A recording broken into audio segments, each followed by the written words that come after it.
I like to dedicate my fight to my great guardian, Cus D'Amato, and I'm sure he's up there and he's looking and he's talking.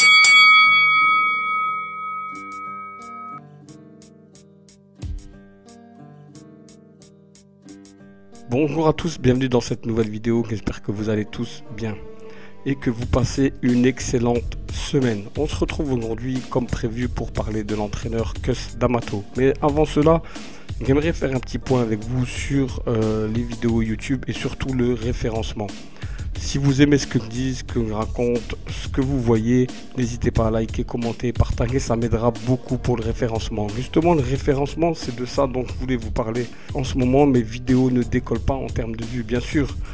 Je ne souhaite pas avoir, voilà, si ça se fait, mais je n'ai jamais, il faut rester terre à terre, je n'ai jamais visé 1 million de vues, ne serait-ce que 100K ou je sais pas combien de cas, c'est pas l'important pour moi. L'important pour moi, c'est de donner un contenu et que mes vidéos me plaisent légalement et plaisent à mon public. Simplement, en ce moment, les vues ne décollent pas parce que je pense qu'ils ne sont pas dans le référencement YouTube. YouTube m'enlève même des abonnés et m'enlève même des vues. Et les dernières vidéos ne décollent pas. J'en ai mis 2 dernières, ils sont à même pas 20 vues.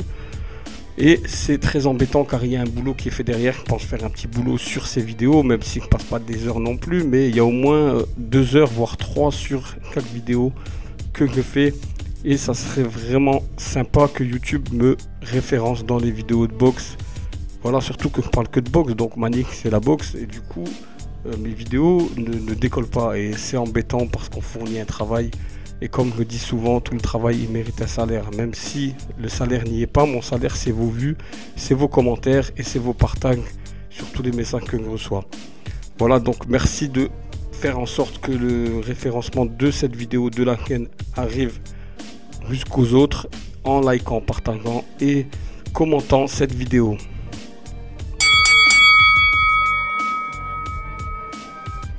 Cus D'Amato, un entraîneur légendaire parmi les légendes.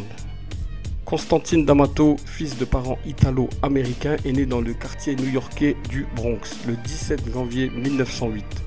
Cus, comme il allait être connu, a eu une jeunesse assez intéressante et pas nécessairement associé à quelqu'un qui allait devenir un entraîneur de boxe légendaire.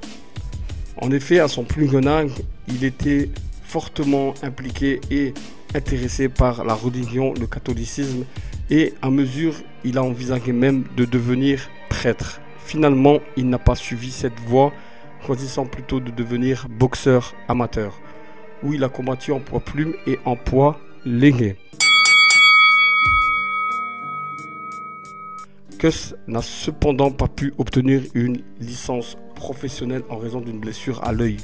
Une blessure qui serait survenue à l'occasion d'une bagarre dans la rue. Ceci dit, Cus a aussi été victime de passage à tabac de la part de son père. Et apparemment, selon les sources, la blessure à l'œil serait venue justement lors d'un passage à tabac de son père. En 1939 et à seulement 22 ans, Cus et son partenaire Jack Barrow ont ouvert l'Empire Sporting Club, une salle de boxe à Gramercy. Cette salle était destinée à développer le potentiel de jeunes boxeurs. Cette salle a lancé la carrière de certaines grandes légendes de la boxe de notre époque. Cus, de son propre aveu, y a littéralement vécu pendant plusieurs années, passant même beaucoup de temps dans la salle de boxe. Selon ses propres termes, il attendait un champion. Malheureusement, au cours des premières années, Cus a perdu plusieurs de ses meilleurs combattants qui allaient régulièrement braconner par des managers connectés, en particulier l'International Boxing Club, l'IBC. L'IBC, c'est une société qui est soupçonnée d'avoir des liens avec la mafia, mais elle a été démantelée en 1960. Et Cus, il refusait d'envoyer ses boxeurs boxer pour cette IBC. Il y a un combattant justement notable dans cette IBC que Cus malheureusement a perdu. Il s'appelle Rocky Graziano. Et pendant cette période, il a signé avec d'autres entraîneurs et d'autres managers. Et on sait qu'il est devenu champion d'Europe, champion du monde des poids moyens. Il aura fallu presque 10 ans avant que Cus ne puisse enfin trouver le champion qu'il attendait, qu'il cherchait. Lorsqu'un garçon de 14 ans nommé Floyd Patterson entrait dans le gymnase. Sous la tutelle de Cus, Patterson remportera la médaille olympique des poids moyens aux Jeux de Helsinki en 1952. La même année, Floyd a également remporté le championnat des Golden Gloves amateurs en poids moyen et également le championnat national américain en poids moyen également. Cus a ensuite guidé Patterson à travers les rangs professionnels et il allait se battre pour un titre laissé vacant par Rocky Marciano. Patterson a d'abord battu Tommy Hurricane Jackson dans un combat éliminatoire avant d'affronter le champion du monde des poids lourds légers Archie Moore le 30 novembre 1956 pour le championnat du monde poids lourd. Utilisant son style peekaboo développé par Cus D'Amato, Patterson a éliminé Moore en 5 rounds pour devenir à l'époque le plus jeune poids lourd de l'histoire champion du monde à l'âge de seulement 21 ans et 10 mois. On saura plus tard qu'il y aura un autre boxeur qui sera encore plus jeune que lui, champion du monde poids lourd et lui aussi entraîné par Cus D'Amato. On va en parler dans quelques instants. Il devenait également à cette époque-là, lorsqu'il a remporté le championnat du monde poids lourd, le premier boxeur médaillé d'or olympique à remporter un titre professionnel qui est des poids lourds. Pourtant, Cus et Patterson se séparaient malheureusement après le deuxième KO consécutif de Patterson à Sonny Liston.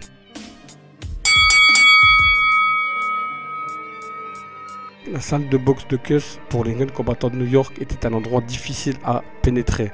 Beaucoup d'enfants atteignaient cette salle, cette porte, et se trouvait impossible à ouvrir. Cus a dit une fois concernant cette porte: la première chose que je veux savoir sur un enfant, c'est s'il peut ouvrir cette porte. S'il le faisait, il entrerait à l'école dure et disciplinée de Cus D'Amato.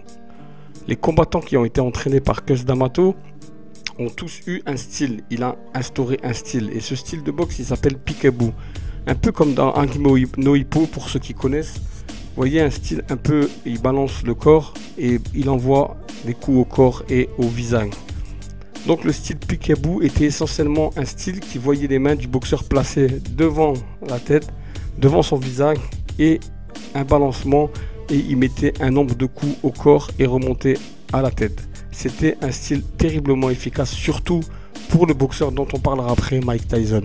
Au début des années 70, Cus a commencé à chercher un manoir assez grand pour pouvoir accueillir environ 12 de ses stagiaires les plus talentueux, avec la possibilité d'accueillir jusqu'à 50 autres.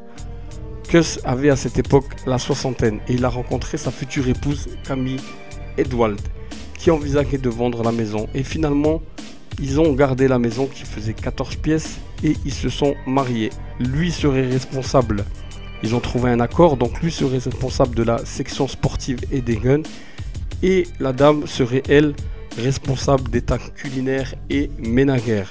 C'était une relation qui a fonctionné à merveille.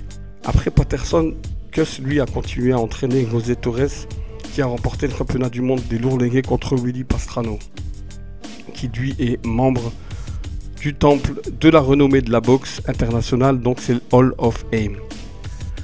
C'était cependant un match revanche de Torres en 1967 avec Dick Tiger au Madison Square Garden, dans lequel éclata une émeute. La défaite de Torres en raison de rappel d'un arbitre a eu un effet profond sur Cus D'Amato. Cus était un homme sensible, attentionné par nature, et il ne pouvait pas supporter la violence sur le ring et encore moins en dehors. Après cet événement qui a touché Cus, il a déménagé à New York et a ouvert le D'Amato's Gym à Catskill. Cus était encore dans le jeu de la boxe mais était reclus. En 1970, un fait important dans la carrière de Cus D'Amato, après avoir purgé sa peine de 3 ans de prison pour avoir refusé d'aller servir pendant la guerre du Vietnam, Mohamed Ali a appelé Cus D'Amato et lui a demandé de le former. D'Amato a refusé, l'idée persistante qu'il n'avait aucune patience avec le cirque d'Ali. En fait, il n'a pas voulu le prendre parce que Ali, tout le monde connaît Ali et son égocentrisme ahurissant à cette époque. En 1980 cependant, il lui a été présenté un jeune homme nommé Mike Tyson, qui était dans une école de correction à proximité. Il avait l'âge de 14 ans et avait été arrêté déjà 38 fois. Et a commencé à s'entraîner au D'Amato's Gym. Cus a développé un lien très spécial avec Mike Tyson et il l'a légalement adopté après la mort de sa mère en 1984. Tyson a commencé à utiliser le célèbre style peekaboo, c'est ce que je disais tout à l'heure, et il a également été aidé à l'entraînement par des célèbres entraîneurs protégés de Cus, Teddy Atlas et Kevin Rooney, notamment, qui redeviendra entraîneur de Mike Tyson après. Donc c'est là, à partir de ce moment-là, où les trois là ont commencé à l'entraîner, que l'histoire de Mike Tyson a commencé. L'histoire de Cus D'Amato et de Mike Tyson a duré le temps qu'il fallait. Il a façonné Mike Tyson, Cus D'Amato, et il a prédit que Tyson deviendrait le plus jeune champion du monde poids lourd de l'histoire. Ce qui a suivi a été avéré et donc c'est arrivé. Cus D'Amato ne vivra pas assez longtemps pour voir la réalisation de son objectif. Il est mort d'une pneumonie à l'hôpital de Mount Sinai à Manhattan le 4 novembre 1985. Tyson supplantera cependant l'héritage de Patterson et accomplira la prophétie de Cus en devenant le plus jeune champion du monde poids lourd de l'histoire en remportant le titre à 20 ans. Ça, c'était le 22 novembre 86 en détruisant Trevor Berbick en 2 rounds par KO. Cus D'Amato, lui, a été intronisé à titre posthume au Hall of Fame en 1995. Il faut savoir que 2 ans avant le razak de son gymnase, Cus D'Amato avait irrigué un panneau en son honneur avec une partie de la 4ème rue rebaptisée D'Amato's Way. Et il y a un fait amusant dans la carrière de Cus D'Amato, qui était boxeur au tout début. Il faut savoir que Cus D'Amato ne s'entraînait pas énormément. Il a grandi dans la rue et il s'est battu dans la rue et a appris à se battre dans la rue. Voilà les amis pour ce qui était de l'histoire de notre ami Cus D'Amato, un entraîneur exceptionnel avec des boxeurs exceptionnels. Il a été un formateur exceptionnel. Tellement de petits mots, tellement d'adjectifs pour qualifier cet entraîneur. Merci à vous les amis d'avoir suivi cette vidéo. Si elle vous plaît, un petit pouce, un petit like, un petit commentaire et un petit partage, ça fera énormément plaisir. Et comme je le disais au tout début de la vidéo, ça aide pour le référencement. Prenez soin de vous, de vos familles, passez une excellente fin de semaine. On se retrouve très vite pour une nouvelle vidéo. Je ne sais pas encore sur quoi je vais la faire. En tout cas, je vais réfléchir. Merci à vous et à très vite. Passez une bonne fin de semaine.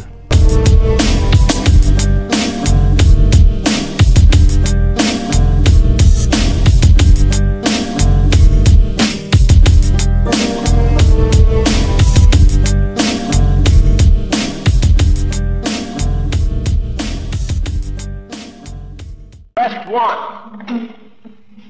I say begin, begin. Begin. 2. Hard now. 1. 6. 5.